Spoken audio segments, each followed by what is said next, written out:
एक थप्पड़ जो सिर्फ गाल पर नहीं पड़ा, बल्कि रिश्तों, झूठ और नफरत की नींव को हिलाकर रख देगा।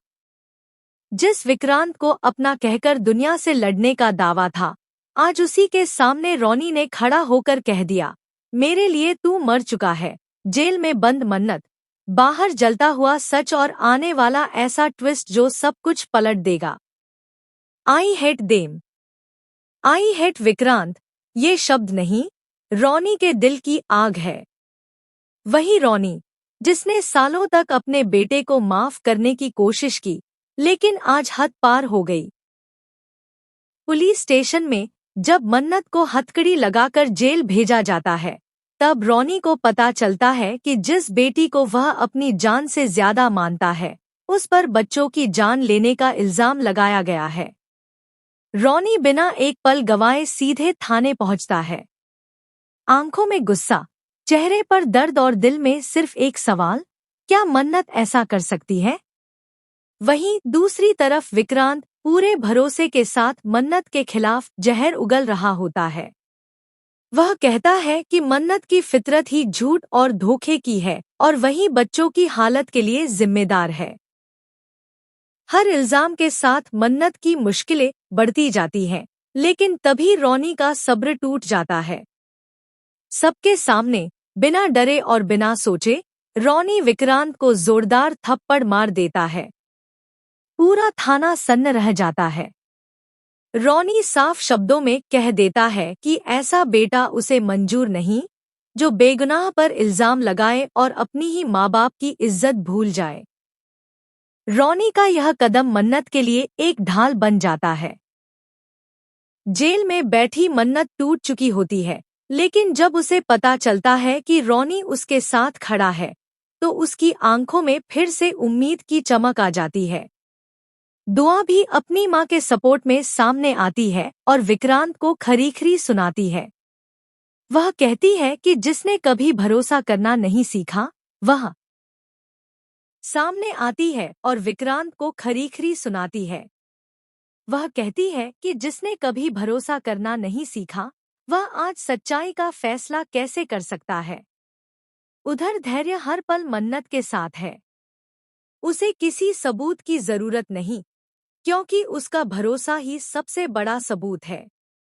धैर्य जानता है कि यह पूरा खेल किसी और का है और शक की सुई धीरे धीरे याशिका की तरफ घूमने लगती है। जहर, इल्जाम और साजिश, सब कुछ एक गहरी चाल का हिस्सा है। लेकिन फिलहाल सच सलाखों के पीछे है और झूठ खुली हवा में घूम रहा है। रोनी अब साफ कर देता है कि उसके लिए मन्नत ही उसकी बेटी है और जो उसके खिलाफ खड़ा होगा, चाहे वह विक्रांत ही क्यों न हो, उसे बख्शा नहीं जाएगा। सवाल सिर्फ एक है, क्या धैर्य वक्त रहते वह सबूत ढूंढ पाएगा जो मन्नत को जेल से बाहर निकाल सके? और जब सच सामने आएगा, तब विक्रांत किस नज़र से मन्नत को देखेगा?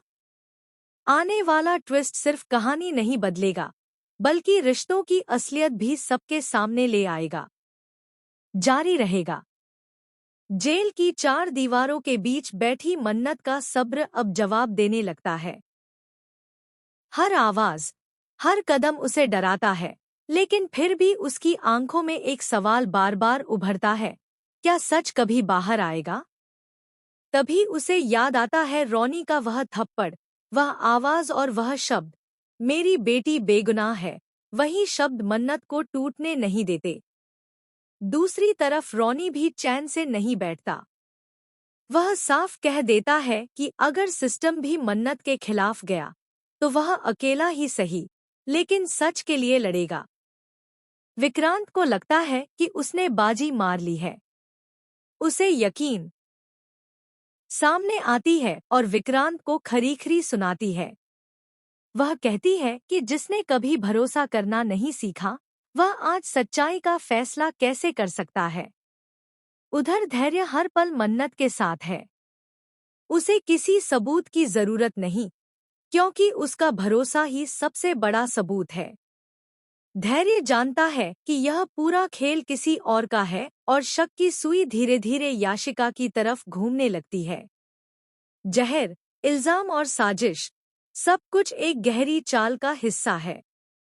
लेकिन फिलहाल सच सलाखों के पीछे है और झूठ खुली हवा में घूम रहा है। रॉनी अब साफ कर देता है कि उसके लिए मन्नत ही उसकी बेटी है और जो उसके खिलाफ खड़ा होगा, चाहे वह विक्रांत ही क्यों न हो, उसे बख्शा नहीं जाएगा। सवाल सिर्फ एक है, क्या धैर्य वक्त रहते वह सबूत ढूंढ पाएगा जो मन्नत को जेल से बाहर निकाल सके?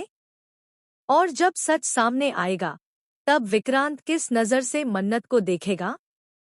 आने वाला ट्विस्ट सिर्फ कहानी नहीं बदलेगा, बल्कि रिश्तों की असलियत भी सबके सामने ले आएगा। जारी रहेगा। जेल की चार दीवारों के बीच बैठी मन्नत का सब्र अब जवाब देने लगता है। हर आवाज, हर कदम उसे डराता है, लेकिन फिर भी उसकी आंखों में एक सवाल बार बार उभरता है, क्या सच कभी बाहर आएगा?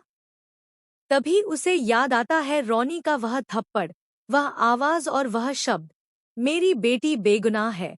वही शब्द मन्नत को टूटने नहीं देते। दूसरी तरफ रॉनी भी चैन से नहीं बैठता। वह साफ कह देता है कि अगर सिस्टम भी मन्नत के खिलाफ गया, तो वह अकेला ही सही, लेकिन सच के लिए लड़ेगा। विक्रांत को लगता है कि उसने बाजी मार ली है। उसे यकीन